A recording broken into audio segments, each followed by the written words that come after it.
Good morning, Utah, and happy Friday. We made it to the end of the work week. The time is currently 7:13. We'll take a live look outside. Red Cliffs Lodge in Moab. Got a beautiful sunrise that's currently underway. You can see the reflections of the cliffs off the calm waters of the Colorado River out there this morning, as you typically can on these clear mornings that we have. It's just a great way to start the day. Very comfortable as well when it comes to our temperatures. We'll get you caught up on that in just one moment. But here's the current view from Park City Mountain.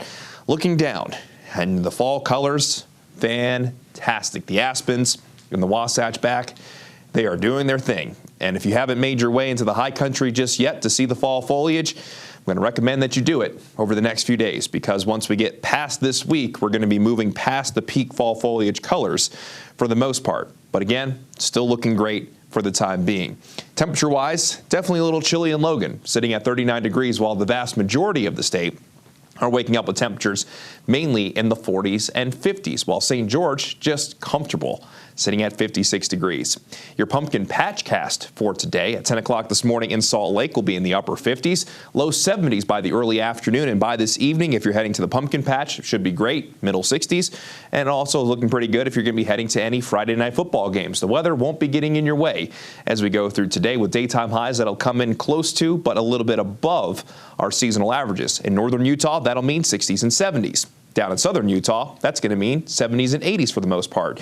But we'll zoom things in here for a little bit better perspective. We'll more or less go on the I-15 corridor and take a stop in the Uinta Basin, where in northernmost Utah today, we'll see a daytime high of 71 in Tremont, and we'll get to a daytime high of 72 degrees in Huntsville, while Laketown, near Bear Lake, gets to a daytime high of 64. Along the Wasatch front, Wasatch back, daytime highs mainly in low 70s, but we'll see a daytime high in the mid-60s in Park City. Then in the Uinta Basin, daytime highs mainly in the 60s here as we get to 68 degrees in Mighton, but we'll see a daytime high of 62 degrees in Manila. In central Utah, daytime highs mainly in the 70s here, 71 for Nephi. We'll get to a daytime high of 74 in Manti, and a daytime high of 71 in Farron. And then as we make our way into southwestern Utah, 70s and 80s for most as we get to 73 in Beaver, 86 in Hurricane, 85 degrees in Springdale near Zion National Park, while Brian Head above 9,000 feet. We'll check in with a daytime high in the 50s. Our weather today will be very similar tomorrow. Tomorrow will actually be a little bit warmer than today. However, for those of you down in St. George for the marathon, the weather for the morning looks fantastic. Upper 50s to start the day, lower 60s by mid-morning, and then by the end of the morning, temperatures will likely be in the 70s. So it's a good thing it's not necessarily going to be in the afternoon. Very pleasant running weather through the first half of the day for the St. George Marathon. Let's go ahead and begin the long-range futurecast and show you what you can expect over the next several days.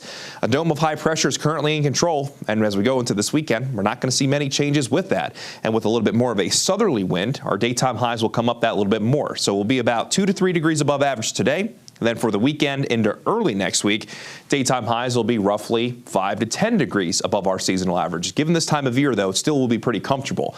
Early next week, though, this high pressure finally starts to move out of the way. This opens up the door to a system coming in from the Pacific Northwest. We talked about it a little bit yesterday, but it's still on track to mainly arrive by Wednesday. And with the northwesterly flow returning, daytime highs will drop below our seasonal averages for the second half of next week. And at this point, it looks like there will still be a pretty decent chance we can find wet weather for the northern two-thirds of the state. As mentioned, though, we'll continue to fine-tune that forecast as we get a little bit closer.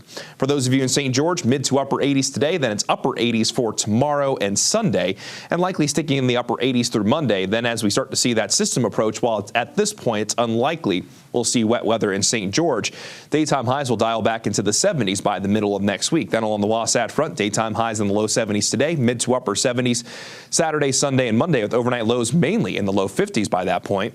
And then by Tuesday into Wednesday, we start to see that increasing chance of wet weather, with a daytime high going from 72 on Tuesday to 60 degrees on Wednesday. So some pretty big changes by the middle of next week after some beautiful weather. Let's go ahead.